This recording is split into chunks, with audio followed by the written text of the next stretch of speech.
So as of currently, Tycoon has over 14 mythical limiteds in the game. This makes it really difficult for a lot of people to be able to choose what they think is the absolute best that they should definitely be grinding for. Well, in today's video, guys, I will be going over that. I will be making a list of the top 14 best mythics, and I'll be fully ranking them based on what you should spend your money on. But anyway, before we start, I would really appreciate it if you subscribed. We're on the way to 50,000 subscribers. Alrighty, so starting up with the 14th spot, I'm gonna be picking the SR3 Vigor. This is not a bad weapon by any means. It's actually one of the best weapons in the game as of now. It's just the one issue which it has right now is that it's competing against vehicles. And as you guys already know, weapons just simply cannot compete against vehicles, which is why I have to put this thing so low. But either way, it's one of the top 3 best assault rifles in the game as of now. At the number 14th spot, I have to pick the TO55. You know, I really do love the concept of a flamethrower tank. That's something I've always dreamed of having in a video game as a kid, except unfortunately the TO55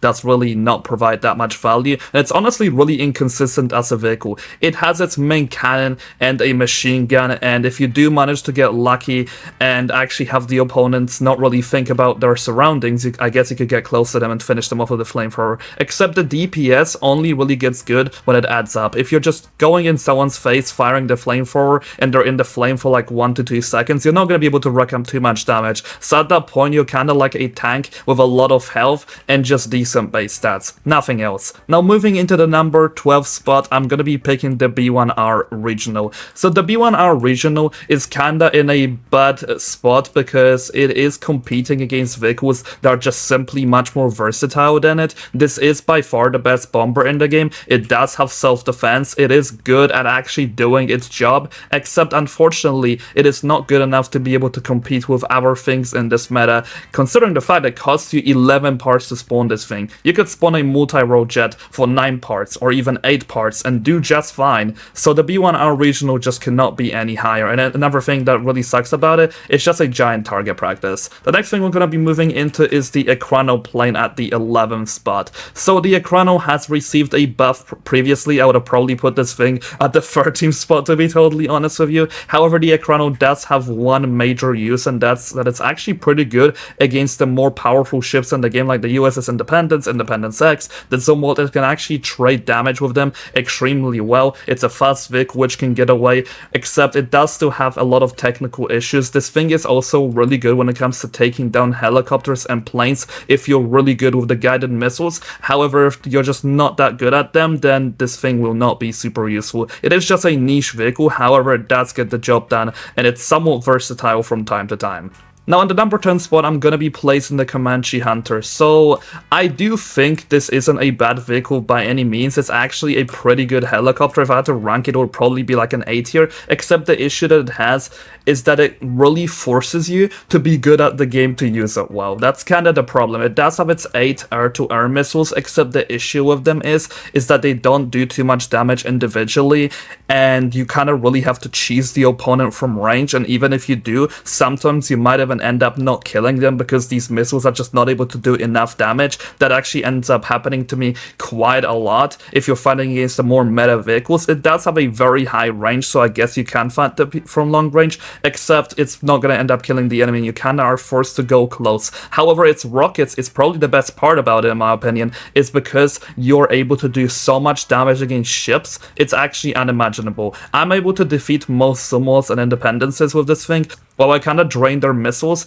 at that point they're basically dead because I can just go in their face, hit them with everything I have, and then they're basically dead. So the Comanche can be used for that. It is a weird vehicle to play though. Now moving into the number 9 spot, I'm picking the Su-47 Berkut. So the Su-47 is really good in a lot of ways. It kind of just has a bit of everything. It's got really good air-to-air performance against planes. It is a good dogfighter because it actually has a very similar turning speed to the F-22, funny enough. It does have really good weapons for really any type of situation. It's got guided bombs, guided missiles, it's got incendiary bombs, which are just the napalm bombs. The only one issue which I have with the Su-47 is that it unfortunately is a massive target, so it can actually get destroyed by a lot of planes which are just much smaller in a dogfight or just getting shot out of the sky by tanks. However, this thing also does cost 8 parts, so it is a very good multi-roll jet which you could actually spawn in. And now moving into the number 8 spot, I will be picking the F117N Seahawk. So here is the thing with the Seahawk. This used to be the absolute best plane in the game, except it kind of fell off for a lot of different reasons. One of them being is that everything in the game itself has kind of gotten buffed and the planes themselves have gotten nerfed, and the Seahawk is kind of a victim of this plane nerf in a way. Its cannon doesn't do the damage that it used to do like insane levels of damage, kind of like the old F-35. Its missiles used to be able to basically destroy everything in the game. That's not quite the case anymore. You actually have to be quite strategic with the Seahawk. This is a good helicopter counter because a lot of the time you don't give the helicopters enough time to actually use the flares. However, other than this, it's not really that good of a vehicle because it costs you 12 parts and it's still a pretty massive hitbox. Now moving into the number 7 spot, I will be picking the F-47 prototype. So the F-47 currently is probably like the top 3 best plane in the game, and it kind of just gives you almost everything that you need out of a jet. You got stealth, you got flares, you got 9 air-to-air missiles, and you got the 2 anti-ground missiles, which are pretty decent.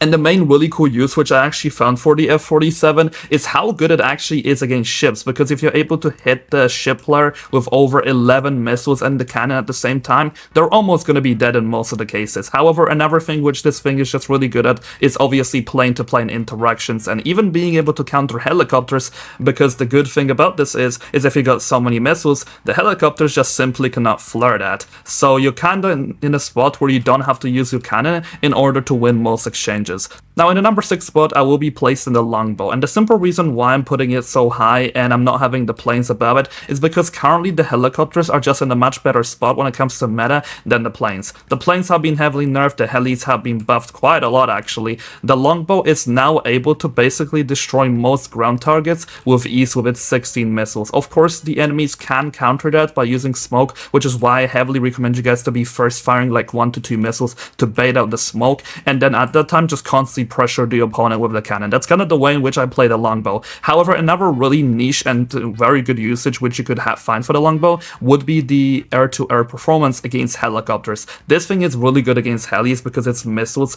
are so OP. In most cases, you're going to be able to 2 to 3 shot almost every single helicopter in the game. It's just that you gotta bait out their flares first, and the way in which I recommend you to be doing that is just keeping your lock on the person kind of forever until they flare. That works sometimes, or just fire 1 missile from far away, and in that time the opponent will probably get away from the flares and the missile would hit them anyway. But yeah, moving into number 5 spot, I will be picking the MI-24 Super Hind. So the Super Hind is kind of just a jack of all trades, and it's not really a master of any. However, I do very much recommend you guys to be using this thing if you're doing base raids. The bombs are just so perfect for a helicopter with agility because you could place these bombs in such precise spots. It's also really good when it comes to killing targets on the ground. It's just that you gotta really watch out for tanks sniping you out of the sky, so you're gotta be really high above them. This thing also has some pretty standing out missile performance against air targets. It's kind of just like really good at everything, and its cost efficiency of 10 kind of justifies that.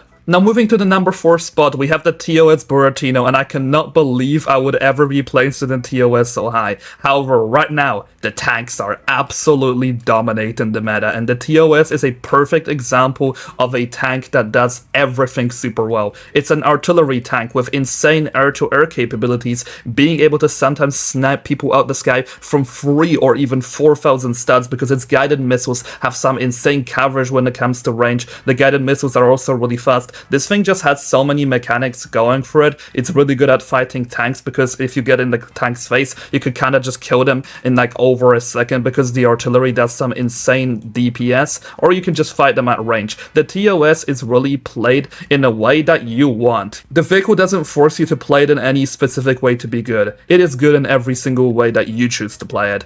Now moving into the number 3 spot, we have the BMD. This is a pretty simple choice, and the reason why I'm putting it so high is because this is the best airdroppable vehicle in the game.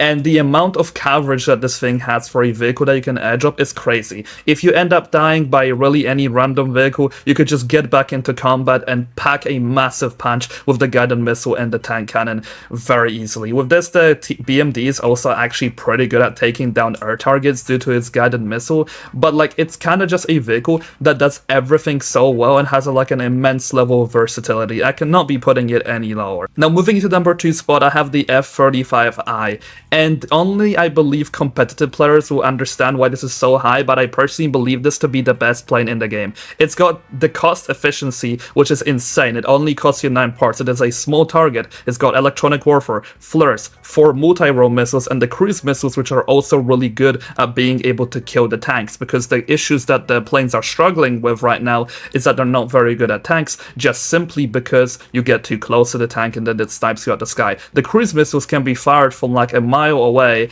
and they'll easily be able to track the opponent after a little bit of time. It's kind of just a thing that the tanks cannot really counter. These things also get a really small profile, so it's amazing for ground attacks and dogfighting. And when it comes to countering helicopters, it's also really good in my personal experience, because the helis are just simply not able to get any missile on it, and this thing can just simply mow you down with its multi-role missiles over time. And now lastly, moving into the number 1 spot, I have the Independence X. So the Indy X is a pure, super versatile vehicle, which can be played in any way that you want. If you got good aim, you can snipe people with railgun. If you want to do ground attacks, you can do that with the rockets and the missiles. If you want to be able to quickly take down an opponent with missiles which are just above you, you can do that with the air-to-air missiles. If you want to take down a boat, you could cheese it from like 4,000 studs, because most of the ships have a range of 3,000 studs when it comes to their cannon. However, the Independence X can kind of just sit 4,000 to 5,000 stats away from you, and it's able to still attack you with the railgun. It is a perfect cheese monster with insane capabilities, which you could simply not counter unless you get close to this thing or you board the ship. This thing is so good, and I recommend you guys to try to get it, and it really does make sense that it costs you 20,000 medals to obtain. It truly is the best premium limited right now.